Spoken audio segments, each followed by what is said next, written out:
যুক্তরাষ্ট্র জুড়ে immigration and customs enforcement কর্মকর্তার গুলিতে ৩৭ বছর বয়সী রেনে নিকোল গুডের মৃত্যুর পর ব্যাপক বিক্ষোভ শুরু হয়েছে।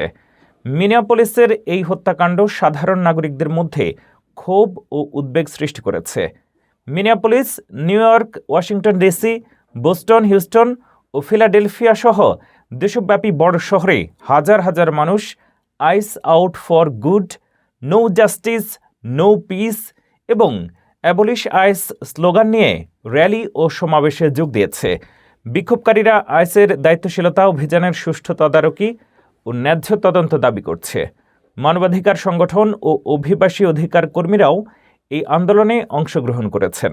কেন্দ্রীয় সরকার ঘটনাটিকে আত্মরক্ষার প্রয়াস হিসেবে দেখলেও স্থানীয় প্রশাসন ও বিক্ষোভকারীরা তাতে আস্থা রাখছেন না। আন্দোলনকারীরা আইস কার্যক্রম বন্ধ, ফেডারেল তদন্ত স্বচ্ছ করা এবং নীতি পুনর্বিবেচনার দাবি জানাচ্ছেন। এই বিক্ষোভগুলো যুক্তরাষ্ট্রে অভিবাসন নীতি ও আইসের ক্ষমতার অপব্যবহারের বিরুদ্ধে জনমত প্রকাশ করছে।